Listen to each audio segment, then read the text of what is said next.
All right, thank you everyone. I am so excited. My name is Imfan Akpan, the professor. I am an actual professor of accounting, and I am very excited with our guest. I have a CEO, Chief Executive Officer, who is here. First CEO I've had to come on the live stream, so that is very impressive and exciting. Mr. Gael Gadah, who's the CEO of, well, I'll let him tell you, if you mind introducing yourself. Yes, of course. And thank you so much, Professor, for having me today. It is such a blessing, it's such a pleasure to be here today. And of course, I'm the founder and CEO of Maoney, which is an upcoming digital bank, bringing to market what we are calling DeFi banking. And CEO at this very time for us means Chief Everything Officer. So of course, I'm the Chief Everything Officer of Maoney, that digital bank that's coming to marketplace. Yeah. That is great, and that is amazing. And can you talk a little bit about Maoney and DeFi?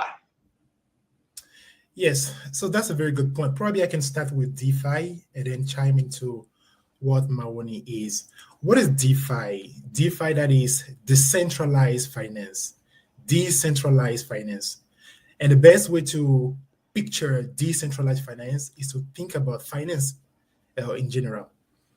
So the financial services industry is a very centralized finance industry where there is a middleman for almost everything. When you think about banking, what do banks do? They take your savings and use those savings to give loans or credit cards to people or businesses. So they are the middlemen taking your savings and then using it, to give loans and credit cards to other people. What do investment firms do? They take your investment and use that money to invest in opportunity, be it projects, businesses, and so far and so forth. What do brokers do? They are in between your money, your investment, and whatever investment you want to put that money in.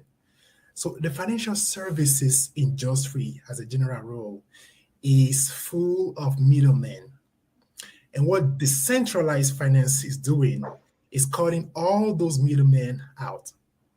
It's pretty much saying, well, now you use your own savings to invest in that company. You use your own savings to give that loan or that credit cards to this or that person, that business. That's what decentralized finance is. Decentralized finance is, in other terms, finance without the middleman. So how did you get involved in DeFi and what is the problem that you're looking to solve? That's good. That's a very great question. Probably I can start with what's the problem we are looking to solve, and then I can tell later how did I get involved in this whole environment venture. The problem we are solving is pretty much simply access to credit. Access to credit, the ability of people to get loans or credit cards in the banking system. Access to credit. And in the US alone today, there are 100 million people who don't have access to credit. That means if you take two working adults, one of them cannot walk into a bank and get a loan or a credit card. That is what's happening today. That is the status quo today. Now, it doesn't mean all those 100 million people are bad at managing their money. The truth is, for half of those people, credit bureaus, Experian, and others were just not able to assign a credit score. They have no credit score, therefore they cannot get a loan at Chase Bank. Therefore, they cannot get a loan at Key Bank in the banking system, generally. And so that's where we come in. To help, we are building a digital bank to allow access to credit to all those 100 million people, regardless of their credit score and regardless of their income level. And how are we doing that? Of course, through DeFi banking. And the way it works is Instead of being a traditional bank that takes your savings and use those savings to give loans or credit cards to people you don't know, but that they think are credit worthy, we go a different route. We don't take your savings. We instead allow you or be individual and businesses to save together.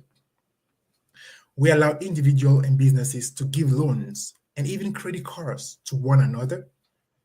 And of course, we allow individuals and businesses to invest in one another. And that's a banking system without any middlemen, where individual and businesses are doing all the financial transactions, savings, lending, or borrowing, and investing without any middlemen, straight in a P2P manner. And that is what we are building, a fully decentralized banking for everyone. So that's the problem that we are solving, and that's how we are solving it through DeFi banking. Well, would you consider your target market to be high risk?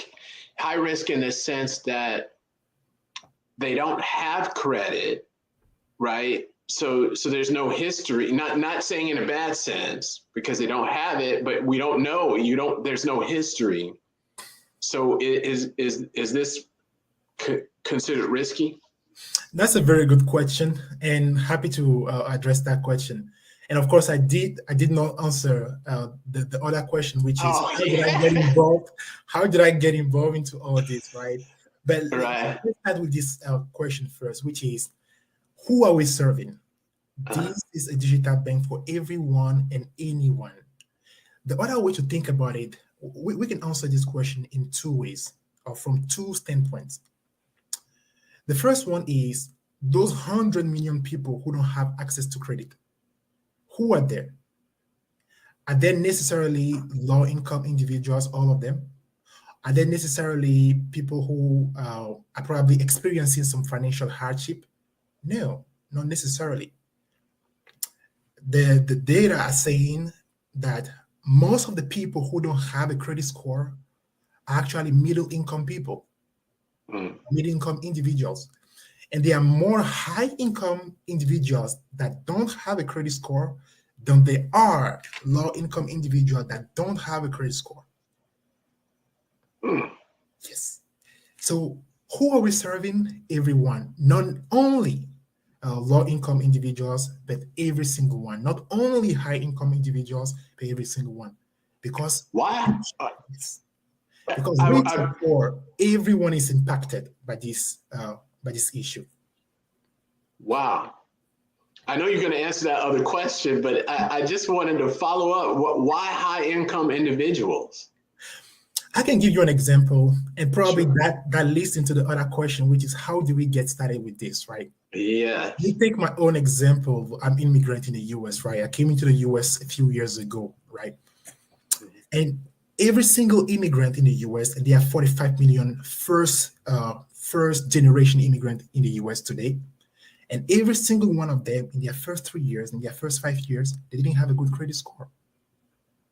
Not because they are bad at managing their money, but because they don't have a credit history in the US. So automatically, in their first 3 years, they don't have a credit score at all, or if they happen to have a credit score, it has to be a low credit score because they don't have a credit history. One of the criteria of deciding or computing a credit score includes your credit history. So if you don't have a credit history in the US, you don't have a good credit score automatically. That happened to me in my first years in the US, and when I was getting my first car loan, that was a very high interest rate car loan. Why? I had a good job, a good pay, but I was fairly new in the country, didn't have enough credit history. So automatically my credit score was low. And so automatically you have a small credit score, a low credit score, you have a high interest loan if you happen to find one. And that was a problem, an issue that many of my people in my community were facing. I myself faced it. Many people that I know faced it. And It's not only a problem that I or people from my community are facing. Every single immigrant in the US is facing the same problem, at least in their first years in the US. If you are 20 years old or in your early 20s, you are also probably facing the same issue because you haven't built your credit history yet. Right. So it's not a problem just for high-income individuals or low-income individuals. It's a problem affecting anyone. And that's the very problem that drove me to get on this journey. And we didn't start this journey, building a DeFi neobank. We actually started it building a credit union. We were creating a credit union. For what reason? To solve the issue, we said, well, because we are immigrants, we have to face that issue and get high interest on a single loan, we better have our own institution and serve ourselves a better way. That's how all this started. And through various iterations, changing business model to adapt to the very need of the market, that's how slowly and steadily we finally arrived at this DeFi banking model. That's very interesting. So the other question, it seems, we hear a lot about crypto.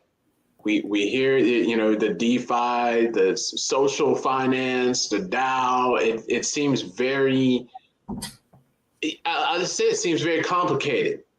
So is that a challenge that you think you'll face? So it seems like the market is there. So you have these individuals, but how many of them will look to go to DeFi? Or how many of them would know what DeFi is? Yeah, that's a very good question. And I'll probably say something that will be a little out of the box here. And that thing is, actually, DeFi has been the very first type of finance in the world ever. DeFi has been the very first type of finance in the world. Why do I say that? When you think about it, in the old days, where banks were not around, how did we get loans? Or how did we borrow money? It was from friends and family. Mm-hmm. So that was borrowing without any middlemen. We're borrowing directly from each other. Mm-hmm. And what is DeFi? DeFi is finance without the middleman. You get a loan from someone directly instead of going through the bank. Because what the bank does, it takes your money, keeps it, and then use that money to give a loan to someone else. Mm-hmm. Now you are getting a loan directly from the person. Or now you are giving a loan directly to the person. That is DeFi at the core. Now it happens that currently there's a pretty interesting technology that we are calling blockchain, and everything that goes around blockchain that makes it even easier. That is all. Otherwise, DeFi has always been around and will always be around. And it's all friends and family lending at the end of the day. The technology to make it easy, better, in this modern time is what we are calling blockchain. So it's nothing very new to the world. It's been around forever. But how we want to do it right now is what we are calling, it is through the blockchain technology. And with Maoney, the way we are planning to serve the market is to make this easy to use, very easy to use, so people don't even feel the difference between just clicking on an app that is on their phone and using blockchain. So people don't even see the difference between I use my app, download the app, send money to someone, and using blockchain. They don't even know the underlying technology that is operating the platform.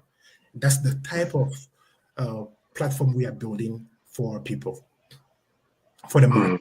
Yeah.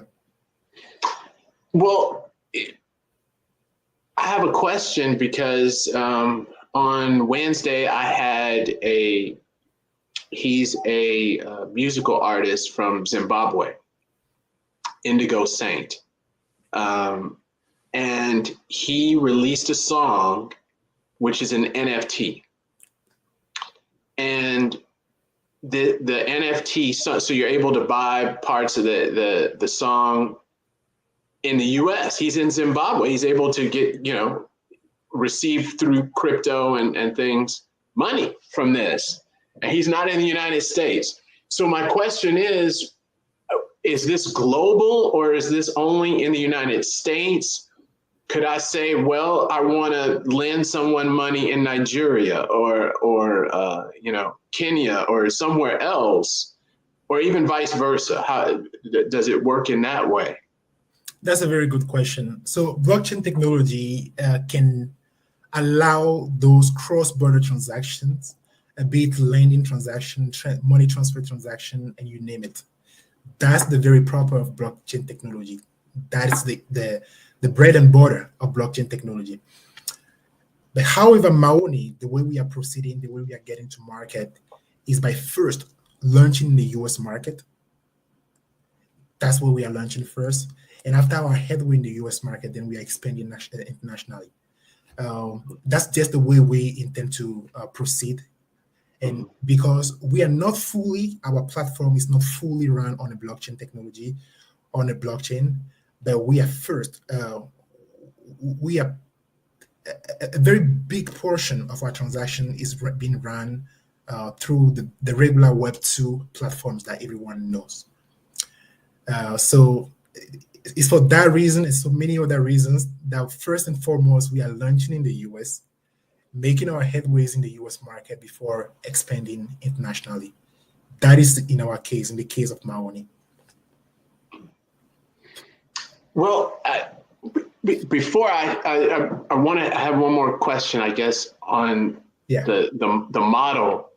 I know with banking, they have loan loss reserves and things of that nature. So, I mean, is it possible? What if I take a loan and I just say, you know what, I'm not going to pay?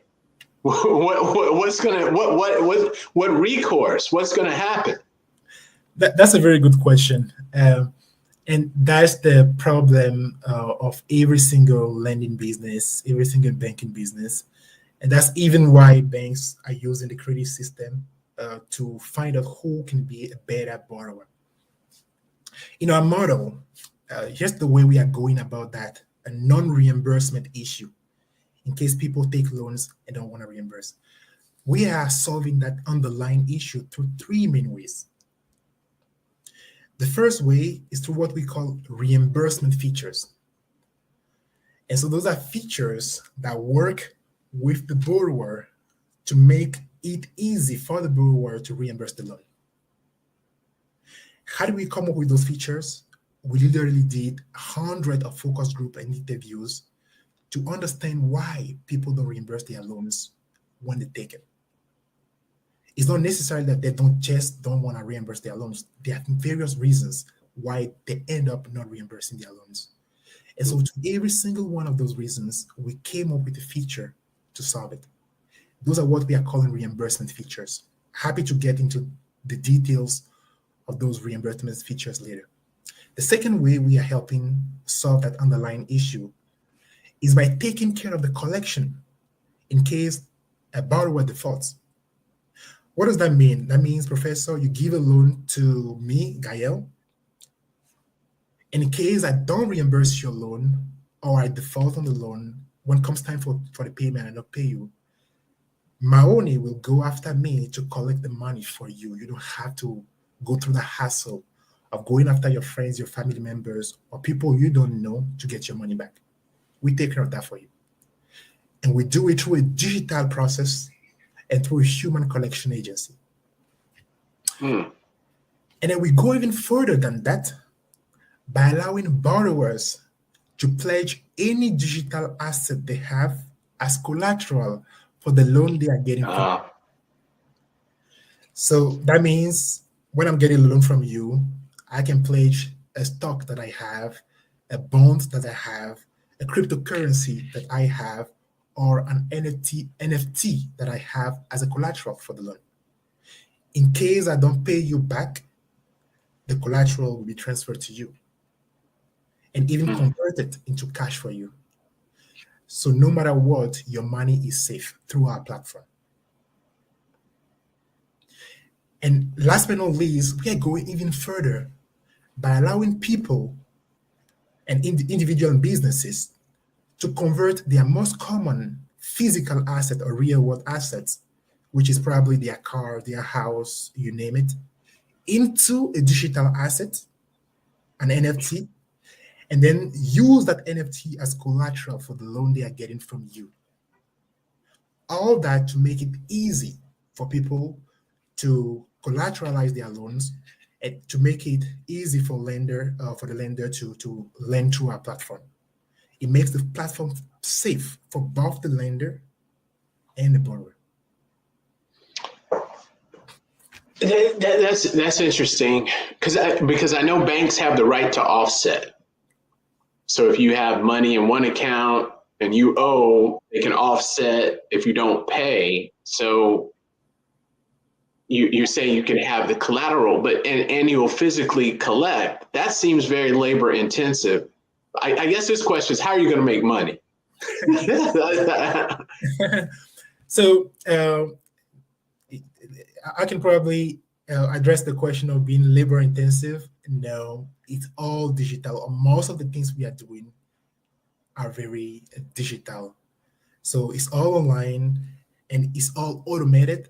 So we don't actually come into play and move the needles around. But to your question, how do we make money? Very simply, 4 ways primarily we are making money. The platform is free for everyone and anyone. But there are some advanced features that you will pay a premium subscription to use. So the first way we are making money is through that subscription fee or those subscription fees. And that's only for premium features. But this digital bank is free for everyone to use every time and anytime. The second way is, at the end of the day, we are a decentralized platform. That means we are not taking your savings and we are not giving you loans. What we are doing is allow people to give loans to one another, allow people to give credit cards to one another, invest in one another. And all we do, yes, and for all those transactions, we make sure it runs smoothly. And we only take a small percentage as commission on those transactions. That means you give a loan to someone, we'll probably take about 1% commission on that loan. And when you charge interest on that loan that you are giving to the person, when comes the interest payment time, we take a small cut of that interest payment as well. So that's how we make money. First, subscription fees. Second, commissions. And of course, at the end of the day, we're a banking platform. What does that mean? That means you come to us, you open a bank account, we give you a debit card, and every time you swipe your debit card somewhere, we get a small percentage, a small fee called interchange fee. And as a digital bank, yes, and as a digital bank, there's so many other revenue avenues that we have. But again, our goal is to be fee-free for our customers or have the least fee possible for our customers, for our users. And then the last way we make money is what we are calling sponsoring fees. That means, Professor, you have 1 million in your account and you are willing to give loans to people in the DC area, people who have collateral, and that can, place their collateral as their asset as collateral for those loans. And then you won't advertise that loan in the DC area. We sponsor that for you. We do that advertisement for you in that area through our platform. That's our fourth revenue avenue. So it sounds good. It's a great, and this will be my last question on this, and because I want to segue. We're getting close to the time, but it's a platform business from what I'm understanding. And you mentioned that with the collateral, how are you going to make, so you're looking to help individuals who do not have credit history. And it sounds like they may not have, okay, I'll say it this way. You may have more individuals on the platform without collateral than those with collateral. And then you may have individuals, like you gave the example of $1 million, someone that wants to come in, because this sounds like a great way to make money, but they may not want to risk. They want to lend money, but low risk. So they may want to focus only on individuals with collateral. So how do you really prevent kind of it goes into the haves and the have-nots. So now you'll have a group of people getting loans, but only the ones with collateral and with a lot of money to lend. And then the ones with no collateral aren't able to get loans, or it goes back to what we were saying. They pay high interest rates. Yeah, so 3 points that I can address through this question. The first one, who are we serving? The second one, the matter of high interest rates. And probably the third one, primarily those two questions, if I get your questions very well. And the easiest way to answer this question is to think about the last time you gave a loan to someone. Have you ever given a loan to someone, Professor? Yes, I've signed a note before. Got you. And have you ever received a loan from someone, a friend, a family member, anyone? Oh, do you mean, have I borrowed money from someone? Someone, yep. Not a substantial amount, Not a substantial amount, okay. No. The point I'm making here is all of us at one point in our life, whether we are high income or low income, middle income, high level professional or entry level professional, we get involved in that, not that business, but that need of giving a loan to a friend or family member or receiving a loan from a friend or family member. It happens all the time. Right. And the market, the data are saying that there are about 300 billion of loans that are issued from friends and families to their loved ones every year. Those are not necessarily low-income people. Those are not necessarily only high-income people. Those are not necessarily entry-level professionals or whatsoever. That's anyone and everyone. So who is our market? It's not necessarily the low-income person that doesn't have a collateral. It's not necessarily only the high-income people who have a lot of collateral, but it's anyone. Anyone can use the platform. This platform is even better used within the friends and family circle. You want to give a loan to your friend, which is next door. Instead of giving that loan to him, and then you don't know if he or she is going to pay you back, you can do it through our platform. At least here, there are chances we can help him or her with our reimbursement features so she or he can pay you back easily. In case she doesn't pay you back, we take care of the collection for you. Or you can even request her to pledge your collateral, making your loan safe. It's not only for low-income people. It's not only for high-income people. It's for everyone to use. That's the very first question. And then the second one, which is the interest rate matter. Every state has laws about how much interest rate you can charge on loans in that state. And through our platform, everything is already optimized. You can't go beyond that limit. So if you want to charge 100% interest rate, that's not going to work through our platform. The platform won't allow you to do so.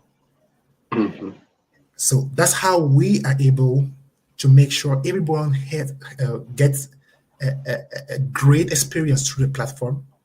No high fees, no high interest rates, but everyone can use it.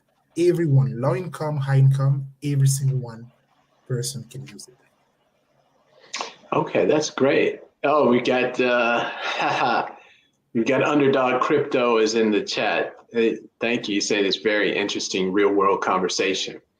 My last question, before we round up, because I want to be respectful of your time.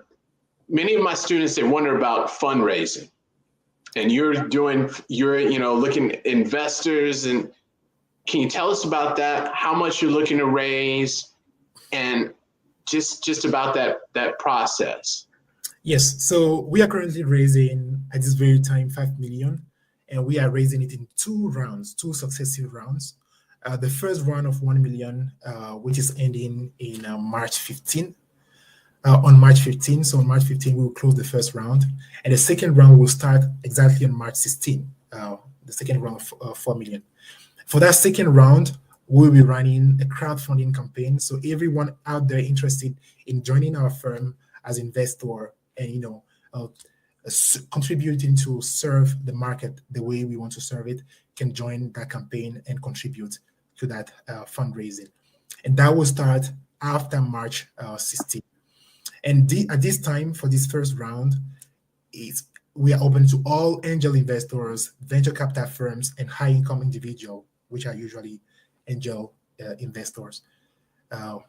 So for this first round of 1 million, which we are closing on March 15, is mostly for angel investors, VCs, high-income individuals. And that's basically because of capital raising laws. We can take money from anyone just like that, right? However, for the second round, we are going the crowdfunding round way. And so every single person can contribute and join our firm so we can make this great impact that we want to make in the market. So with that first round, so you've been traveling, speaking to a lot of people and really giving a lot of presentations and is that it? If you could just talk a little bit about, just paint a picture of that, because I want the students to hear about this, because you hear about fundraising and you may think that many times it just sounds like the money is just kind of just flying to you, so if you could just touch on that. Okay, so how the fundraising goes, the first one, you have to clearly plan your business. That means you have to know what you are building, what problem you are solving, what solution are you bringing to market to solve that problem? What sets you apart? What's your competitive advantage? And have a clear roadmap for your product. And when you have that clear, picture, you build what we call investor deck, where you kind of summarize that clear picture on that deck, which you can share with investors who are interested in investing in your company. And you also build what you can call a pitch deck, which is kind of a very summarized, less wordy picture and all the good things oriented, which you will use to do presentations to investors wherever you go. And with those two materials, that's what you usually use to raise. Sometimes you also build a teaser, which you can send to anyone who says, hey, what are you doing? You can send it to that person, no matter who the person is. You don't have to have the person sign an NDA before reading the teaser. Sometimes before sending more material to the person, you may want the person to sign an NDA. Most investors don't like to sign NDAs anyways. So those are the first materials you have to build. And of course, in the back end, you have a pretty good financial model that clearly defines what you are doing, how you want to do it, what are the financial projections. You have probably not a business plan. That's how you build the decks, the investor decks, the pitch decks.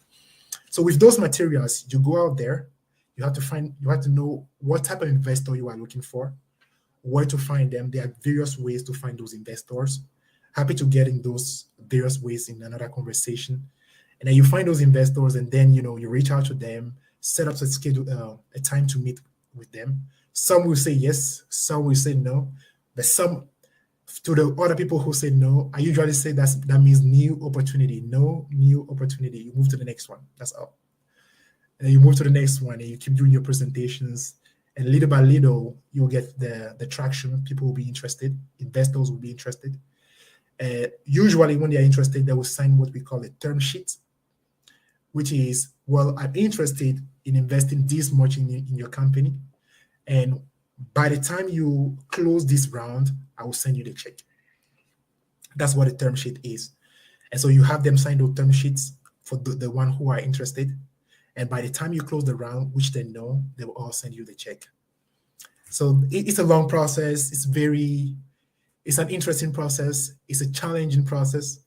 But when you hit the no, it's just a new opportunity. You move to the next one.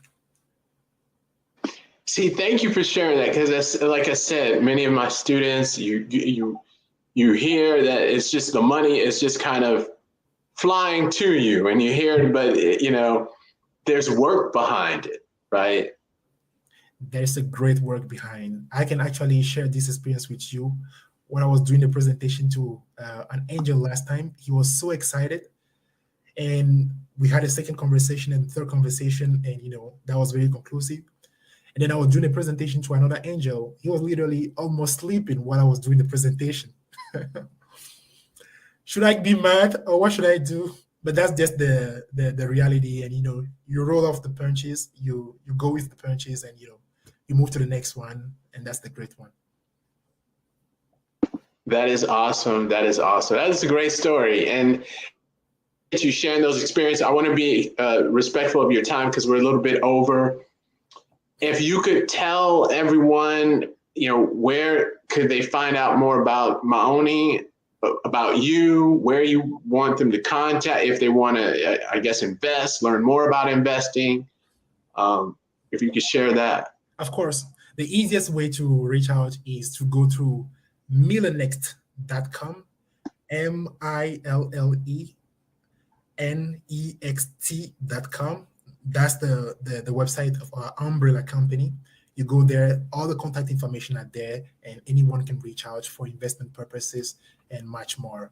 For even, just grabbing coffee and having more conversation, I'm always down for that. So millenext.com, MILLE next, NEXT.com, millenext.com. All the contact information is there. Awesome. Awesome. Thank you so much. Thank you so much. And thank you. We got Underdog. We've got a couple of people here already. I appreciate you for watching, and those on the replay. Until next time.